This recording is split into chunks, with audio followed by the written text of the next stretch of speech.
കൊച്ചിയിൽ ശ്രീധനത്തിന്റെ പേരിൽ ആത്മഹത്യ. പ്രിയ വധക്കേസ് പോലീസ് കുറ്റപത്രം സമർപ്പിച്ചു. 2 വർഷം മുമ്പ് നടന്ന സംഭവത്തിന്റെയും മരണകാരണം ഇനിയും വ്യക്തമാക്കാനുണ്ടെന്ന് കോടതി. സംഭവം നടന്നിട്ട് ഇപ്പോൾ ഒരു 4-5 വർഷങ്ങളായി കാണും. മുമ്പൊക്കെ സൈറ്റ് ഓട്ടോപ്സി ആയിരുന്നു. പിന്നീട് 2007-2008 കാലഘട്ടത്തിലെ ഹ്യൂമൻ റൈറ്റ്സ് കമ്മീഷനാണ് ഇത് നിർത്തലാക്കിയത്. അതുകൊണ്ട് തന്നെ ഈ കേസിൽ പോലീസിൻ്റെ ഇൻക്വസ്റ്റും അതുപോലെ ഫോറൻസിക്കിൻ്റെ പരിശോധനയെല്ലാം കഴിഞ്ഞതിന് ശേഷമാണ് പോസ്റ്റ്മോർട്ടം എന്ന സ്റ്റേജിലേക്ക് വരുന്നത്. പോലീസിൻ്റെ സൈഡിൽ നിന്നും ഒരു പ്രാഥമിക നിഗമനം എനിക്ക് ഈ കേസിൽ ലഭിച്ചിട്ടുണ്ടായിരുന്നു. രാവിലെ ഒരു 8 മണിയോട് കൂടിയാണ് സ്റ്റേഷനിലേക്ക് കോൾ വരുന്നത്. ആ സമയത്ത് ഞാൻ വീട്ടിലായിരുന്നു. കോൺസ്റ്റബിളാണ് വിളിച്ചത്. ഇങ്ങനെ ഒരു സംഭവം നമ്മുടെ സ്റ്റേഷൻ പരിധിയിൽ നടന്നെന്ന് അറിയാൻ കഴിഞ്ഞു. ഞാൻ വീട്ടിൽ നിന്ന് നേരെ സംഭവ സ്ഥലത്തേക്കാണ് പോയത്. അവിടെ ചെന്നപ്പോൾ വീട് അടഞ്ഞു കിടക്കുകയായിരുന്നു. മാത്രമല്ല, ഞങ്ങൾ നോക്കിയപ്പോൾ വീട്ടിലെ ജനലും വാതിലും എല്ലാം അടഞ്ഞു തന്നെ കിടക്കുകയായിരുന്നു. വാതിൽ തള്ളി തുറന്ന് ഞങ്ങൾ ഉള്ളിലേക്ക് കയറിയപ്പോൾ കണ്ട കാഴ്ച എന്ന് പറഞ്ഞിട്ടുണ്ടെങ്കിൽ തൂങ്ങി നിൽക്കുന്ന ആ കുട്ടിയുടെ ബോഡിയാണ്. ഒരു ക്രൈം സ്ഥലത്ത് നിന്ന് ഒറ്റ നോട്ടത്തിൽ പ്രാഥമിക നിഗമനങ്ങളൊന്നും നമ്മൾ എടുക്കാറില്ല. പിന്നെ ഈ ഇൻക്വസ്റ്റും കാര്യങ്ങളൊക്കെ വരുമ്പോഴാണ് കൂടുതൽ വ്യക്തത വരികയുള്ളൂ. ഇൻക്വസ്റ്റ് റിപ്പോർട്ടിൽ ആത്മഹത്യയാണെന്നും എങ്കിലും കൊലപാതകത്തിനുള്ള സാഹചര്യ തെളിവുകൾ ഉണ്ടെന്നും കൃത്യം നടന്നിരിക്കുന്നത് രാത്രിയിലായിരിക്കാമെന്നും എഴുതിയിട്ടുണ്ടായിരുന്നു.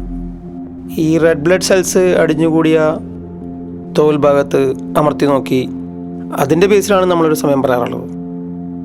അതൊരിക്കലും ഒരു കൃത്യസമയമാണെന്നില്ല.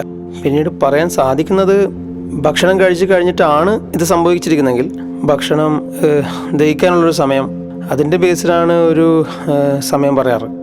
ഇവിടെ രാത്രി ഭക്ഷണം കഴിച്ച് 2-3 മണിക്കൂറിന് ശേഷമാണ് കൃത്യം നടന്നിരിക്കുന്നത്. രാത്രി ഫുഡ് കഴിച്ചതിൻ്റെ അവശിഷ്ടങ്ങളും പാത്രങ്ങളൊക്കെ ടേബിളിൽ കാണാമായിരുന്നു. 2 കോൺസ്റ്റബിൾ കൂടിയിട്ടാണ് ആ ബോഡി താഴെ കെട്ടിയിറക്കിയത്. നമ്മളിവിടെ ചെറിയ എക്സാമിനേഷൻ കാര്യങ്ങളൊക്കെ ചെയ്തുകൊണ്ടിരിക്കുമ്പോഴാണ് ഉള്ളിൽ നിന്ന് കോൺസ്റ്റബിൾ വിളിച്ച് പറഞ്ഞത് ഒരു ബോഡി കൂടെ കിടക്കുന്നത്. ഞാൻ വേഗം അങ്ങ് ഓടിച്ചെന്ന് നോക്കിയപ്പോൾ ഒരാൾ കമിഴ്ന്ന് കിടക്കുകയാണ്, മരിച്ച പോലെ. മരിച്ചെന്നാണ് ഞാൻ ആദ്യം കരുതിയത്. പിന്നെ നോക്കിയപ്പോൾ ചെറിയൊരു അനക്കവിടെയുണ്ട്. അതുകൂടാതെ തന്നെ ശ്വാസം ചെറുതായിട്ട് എടുക്കണ്ടായി. പെട്ടെന്ന് തന്നെ നമ്മൾ ആംബുലൻസ് വിളിച്ച് ഹോസ്പിറ്റലിലേക്ക് എത്തിച്ചു. ഈ മരിച്ച പെൺകുട്ടിയുടെ ഹസ്ബൻഡായിരുന്നത്. ഈ അർജുനെ പ്രിയെ എനിക്ക് ഓഫീസിൽ വെച്ചിട്ടുള്ള പരിചയമാണ്. അവര് കല്യാണം കഴിഞ്ഞിട്ടാണ് ഓഫീസിൽ ജോയിൻ ചെയ്തത്.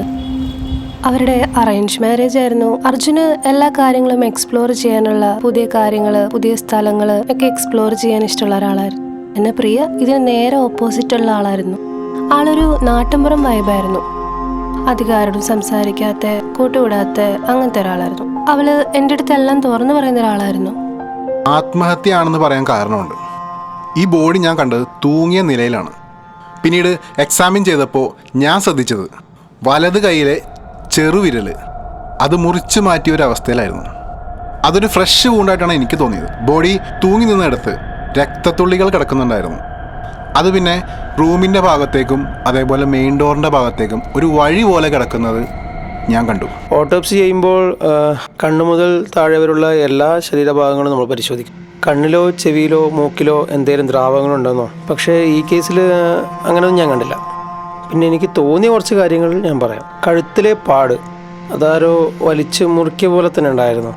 പിന്നെ കയറിട്ട് കെട്ടി വലിച്ച വേറൊരു പാടുണ്ടായിരുന്നു. പിന്നെ വലത് കൈയിലെ ചെറുവിരൽ അറ്റുപോയി കിടക്കുമായിരുന്നു. ഇതൊക്കെ തന്നെ മതി ഒരു കൊലപാതകമാണെന്ന് പറയാം. പിന്നെ കയ്യിൽ മറ്റ് 1-2 മറ്റു പാടുകളുണ്ടായിരുന്നു. അത് മുമ്പപ്പോഴും ഉണ്ടായിട്ടുള്ളതാണ്. പൊള്ളലേറ്റതുപോലെയാണ് കാണാൻ സാധിച്ചത്. പിന്നെ ദേഹത്ത് കാണപ്പെട്ട വിരലടയാളങ്ങൾ. ശരിക്കും ഞങ്ങൾക്കതൊരു ഷോക്കായിരുന്നു. അവൾക്ക് ആത്മഹത്യ ചെയ്യേണ്ട കാര്യമൊന്നും ഉണ്ടായിരുന്നില്ല. പോലീസ് ഞങ്ങളന്ന് ചോദ്യം ചെയ്തിരുന്നു. പക്ഷേ കൂടുതൽ ചോദിച്ചത് അർജുനെ പറ്റിയായിരുന്നു. ഓട്ടോപ്സി റിപ്പോർട്ടിൽ പറഞ്ഞിരിക്കുന്ന പ്രകാരം ഈ കൊലപാതക നിഗമനത്തിലേക്ക് ഞങ്ങളും എത്തിയിരുന്നു. ഞങ്ങളുടെ പ്രൈമറി സസ്പെക്ട് ഈ അർജുൻ തന്നെയാണ്. റൂമിൽ നിന്ന് കിട്ടിയ തുണികളിലും അതേപോലെ തന്നെ ഈ കയറിലും അർജുൻ്റെ വിരൽപ്പാടുകൾ വ്യക്തമായിരുന്നു. അതുകൊണ്ട് തന്നെ കൊലപാതകം ചെയ്തത് അർജുൻ തന്നെയാണെന്ന് ഞങ്ങൾ ഉറപ്പിച്ചു. നമുക്കറിയേണ്ടത് പ്രതിയുടെ മോട്ടീവാണ്. എന്തിനു വേണ്ടിയാണ് അയാളിത് ചെയ്തത്? അതറിഞ്ഞാലല്ലേ കേസൊന്ന് സ്ട്രോങ് ആവുള്ളൂ. ഓഫീസിൽ വെച്ചവർ തമ്മിലൊരു പ്രശ്നമുള്ളതായിട്ട് എനിക്കിതുവരെ തോന്നിയിട്ടില്ല.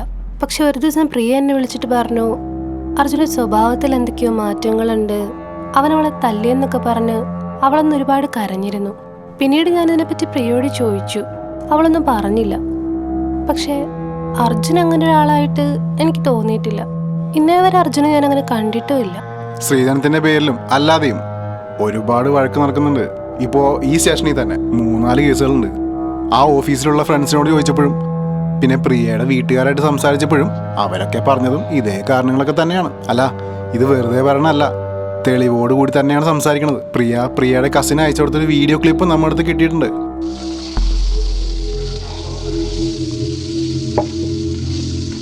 നിന്റെ അച്ഛൻ ഇന്ന് തരാം നാളെ തരാന്ന് പറഞ്ഞ് കുറേ പറ്റിക്കുന്നു. ഒരാവശ്യമുള്ളതുകൊണ്ടല്ലേ ചോദിക്കുന്നത്. ഇങ്ങനെ പോയാൽ ആർക്കാലും മുട്ടുപിടിക്കും. നീ ഒന്ന് സംസാരിക്കേ.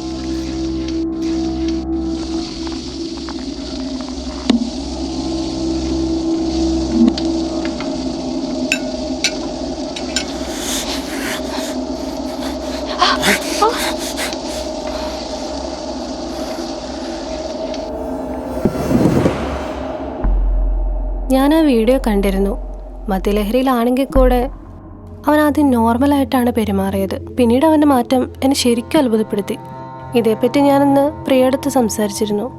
അപ്പോഴാണ് അവൾ പറയുന്നത് എവിടെയോ ഏതോ സ്ഥലത്ത് ട്രിപ്പ് പോയി വന്നതിന് ശേഷമാണ് അവനിൽ ഈ മാറ്റങ്ങൾ കണ്ടു തുടങ്ങിയെന്ന്. അയാളെ ഹോസ്പിറ്റലിൽ കൊണ്ടുവന്ന ദിവസം അയാൾ എന്തൊക്കെയോ പിച്ചും പേയും പറയുന്നുണ്ടായിരുന്നു. മാത്രമല്ല അയാളുടെ മാനസിക നില അത്ര നന്നായി തോന്നിയിരുന്നില്ല. ചിലപ്പോൾ ഭാര്യയുടെ മരണം നേരിട്ട് കണ്ടുള്ള ഷോക്ക് കൊണ്ടായിരിക്കാം, അതല്ലെങ്കിൽ മറ്റ് ചില കാരണങ്ങൾ കൊണ്ടായിരിക്കാം. ഒരു പേഷ്യൻറ്റിനെ നമ്മൾ അനാലിസിസ് ചെയ്യുന്നതിന് മുമ്പ് അയാളുടെ ബാക്ക്ഗ്രൗണ്ട് നമ്മൾ അറിഞ്ഞിരിക്കണം. അയാൾക്ക് മുൻപ് എന്തെങ്കിലും തരത്തിലുള്ള മാനസവിഭ്രാന്തിയോ അതല്ലെങ്കിൽ ഏതെങ്കിലും തരത്തിലുള്ള മനോരോഗത്തിന് ചികിത്സ നേടിയിട്ടുണ്ടോ എന്നുള്ളത് the history of the patient. കൊലപാതക സമയത്ത് ആളുടെ മനോനില എങ്ങനെയായിരിക്കുമെന്നൊന്നും പോസ്റ്റ്മോർട്ടത്തിലൂടെ പറയാൻ പറ്റില്ല. പിന്നെ നേരത്തെ പറഞ്ഞില്ലേ ചില വിരലടയാളങ്ങൾ, അതിൽ അർജുൻ്റെ 2-3 മാത്രമേ ഉള്ളൂ. ബാക്കിയെല്ലാം പ്രിയയുടെ തന്നെയാണ്. സ്വന്തം ദേഹത്ത് ഇങ്ങനെ പാടുകൾ വരുത്തേണ്ട കാര്യം എന്താണെന്ന് എനിക്കിപ്പോഴും മനസ്സിലായിട്ടില്ല. അർജുൻ മിക്കപ്പോഴും ഒരു സ്ഥലത്തെ പറ്റി പറയുമായിരുന്നു. അവിടെ പോകണം, അവിടെ എന്തൊക്കെയോ സംഭവങ്ങളുണ്ടെന്നൊക്കെ. അതൊരു ഫോറസ്റ്റാണ്. അതിൻ്റെ പേര് കുരുതിക്കാട്. ഈ കുരുതിക്കാടിനെ റിലേറ്റ് ചെയ്ത് പല സംഭവങ്ങളും ഉണ്ടായിട്ടുണ്ട്. അതൊക്കെ ഈ കേസിനെ മാനിപ്പുലേറ്റ് ചെയ്യാനുള്ള പ്രതിയുടെ തന്ത്രമായിട്ടാണ് എനിക്ക് തോന്നിയത്. പിന്നെ ഈ പ്രതിനെ ചികിത്സിച്ച ഡോക്ടറും ഇയാൾ ഇടയ്ക്കിടയ്ക്ക് ഈ കുരുതിക്കാടിനെ കുറിച്ച് പറയാറുണ്ടെന്നും പറഞ്ഞു. ഈ കാടിനെ പറ്റി പല കഥകളുമുണ്ട്. അതുകൊണ്ട് തന്നെ ഈ കാട്ടിലേക്ക് അധികം ആൾക്കാരൊന്നും വരാറില്ല. പിന്നെ നിങ്ങൾ ഈ പറഞ്ഞ പയ്യനില്ലേ, പുള്ളി അന്ന് ഇവിടെ വന്നിട്ടുണ്ടായിരുന്നു. അന്ന് വന്നപ്പോൾ എന്നോട് കുറേ കാര്യങ്ങളൊക്കെ ചോദിച്ചിട്ടാണ് പോയേ. ചോദിച്ചാൽ ഭൂരിഭാഗം കാര്യങ്ങളും കാടിനെയും ഇവിടെ നടക്കുന്ന ഒരു കഥയും പറ്റിയിട്ടാണ്. ആ കഥ റിലേറ്റ് ചെയ്തിട്ടാണ് ഈ കാടിന് പേര് വരാൻ കാരണം, കുരുതിക്കാട്.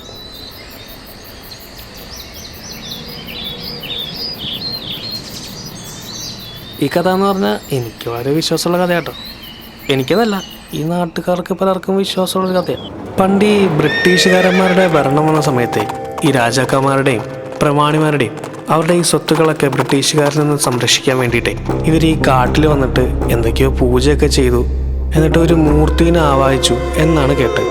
അവരുടെ സ്വത്തുക്കൾ മുഴുവൻ ഒരു ഗുഹയിൽ ആക്കി അടച്ച് അതിന് കാവലിരിക്കാൻ വേണ്ടിയിട്ട് ഈ മൂർത്തിനെ അവിടെ കുടിയിരുത്തി എന്നാണ് ഐതിഹ്യം. ഈ മൂർത്തിനെ കുടിയിരുത്താൻ വേണ്ടിയിട്ട് അവരുടെ ഭാര്യമാരുടെ ചെറുവിരൽ മുറിച്ച് ബലി കൊടുത്തു. ഈ കഥ കേട്ടിട്ട് ഇവിടെ പലരും വന്നിട്ടുണ്ട്, ഈ നിധി എടുക്കാനും കാര്യങ്ങളൊക്കെ ആയിട്ട്. പിന്നെ ഇവിടെ അങ്ങനെ കുറേ കൊലപാതകങ്ങൾ നടന്നിട്ടുണ്ട്. അങ്ങനെയാണ് ഈ കാടിന് പേര് വരാൻ കാരണം.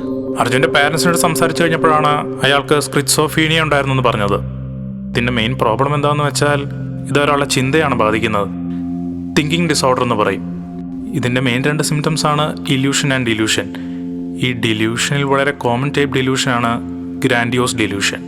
ഈ അസുഖമുള്ളവർ കണ്ടുവരുന്നത് ഇവർക്ക് തോന്നും ഇവർക്ക് ഒരുപാട് കഴിവുകളുണ്ടെന്നോ, അതല്ലെങ്കിൽ ഇവർക്ക് ദൈവത്തിൻ്റെ ഒരുപാട് സിദ്ധികളുണ്ടെന്നോ, അതല്ലെങ്കിൽ ഇവർക്ക് ഒരുപാട് മാനുഷിക ശക്തികളുണ്ടെന്നോ ഒക്കെ. ഈ അർജുൻ ഇയാളുടെ കേസിൽ ഇതാണ് ഗ്രാൻഡിയോസ് ഡിലൂഷൻ. അർജുൻ കോളേജ് ടൈമിൽ ഇതിന് ഓൾറെഡി ചികിത്സ നേടിയിട്ടുണ്ട് എന്നാണ് പറഞ്ഞത്. പിന്നീട് അതിൻ്റെ സിംറ്റംസ് കാണിക്കാത്തതുകൊണ്ടായിരിക്കണം മെഡിക്കേഷൻ നിർത്തിയത്. ഞങ്ങൾ ആകെ മൊത്തം കൺഫ്യൂഷനായിപ്പോയി. ഈ പ്രതി ഇനി മാനസിക നില തെറ്റിയിട്ട് ചെയ്തൊരു കൊലപാതകമാണോ, അതോ ഇതെല്ലാം മറയാക്കിയിട്ട് ഭാര്യയുടെ സ്വത്ത് കിട്ടാൻ വേണ്ടി ചെയ്തൊരു കൊലപാതകമാണോ, അതോ ഈ പഴയ ആൾക്കാരൊക്കെ പറഞ്ഞ പോലെ പ്രേതോ ഭൂതോ ഇതൊക്കെ ആയിട്ട് എന്തെങ്കിലും ബന്ധമുണ്ടോ എന്നായിരുന്നു ഞങ്ങളുടെ സംശയം. അങ്ങനെ ഇരിക്കുമ്പോഴാണ് ഈ കുരുതിക്കാടിൻ്റെ കുറച്ച് വശങ്ങൾ സെർച്ച് ചെയ്യാമെന്ന് കരുതിയത്. ആ സെർച്ചിൽ ഈ പെൺകുട്ടിയുടെ ചെറുവിരലും പിന്നെ ചോരയിൽ പൊതിഞ്ഞ തുണിയുടെ കുറച്ച് കഷ്ണങ്ങളും ഞങ്ങൾക്ക് കിട്ടി. ഞാൻ സയൻസിൽ വിശ്വസിക്കുന്ന ആളാണ്. ഞാൻ എൻ്റെ പോസ്റ്റ്മോർട്ടം ഫൈൻഡിങ്സിൻ്റെ ബേസിലാണ് റിപ്പോർട്ട് ഉണ്ടാക്കുന്നത്. ഇതിലെ അക്യൂസ്ഡ് കുറ്റവാളിയാണോ അല്ലയോ എന്നൊന്നും ഞാനല്ല പറയാം. തൻ്റെ മാനസിക നില ഹിസ്റ്ററികളെല്ലാം മറച്ചു വെച്ചുകൊണ്ട് സ്വത്തിനു വേണ്ടി അയാൾ വർഷങ്ങളോളം ആസൂത്രിതമായിട്ട് നടത്തിയൊരു കൊലപാതകമായിട്ടേ എനിക്കിതിനെ കാണാൻ പറ്റൂ.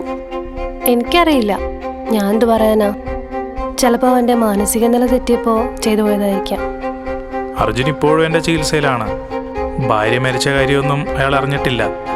അയാൾ കൂടുതലും സംസാരിക്കുന്നത് ആ കാടിനെക്കുറിച്ചും കാട്ടിലും തനിക്ക് കിട്ടാമോ നിധിയെക്കുറിച്ചും അതിന് തന്നെ സഹായിക്കാൻ ഒരാൾ എപ്പോഴും കൂടെയുണ്ട് എന്നതൊക്കെയാണ് അയാൾ പറയുന്നത്. ഒരു ഡോക്ടർ എന്ന നിലയ്ക്ക് അർജുൻ അറിഞ്ഞുകൊണ്ടാണ് ഈ കൊലപാതകം ചെയ്യുന്നത് എന്ന് ഞാൻ പറയില്ല. ഇവിടെ ഒരു ഗുഹയിൽ നിധികളുണ്ടെന്നാണ് പറയപ്പെടുന്നത്. ഗുഹയിലെ നിധികൾക്ക് വേണ്ടിയിട്ട് നിധികൾക്ക് കാവലായിട്ടൊരു മൂർത്തിനെ അവർ വച്ചിട്ടുണ്ടെന്ന് പറയുന്നു. എത്രത്തോളം സത്യമാണെന്ന് നമുക്കറിയില്ല. പക്ഷേ ഗുഹയിൽ നിധി ഉള്ളത് സത്യമാണ്. ഇതിൻ്റെ ഒരുപാട് ഉള്ളിലോട്ട് പോയാലേ അറിയാൻ പറ്റുള്ളൂ.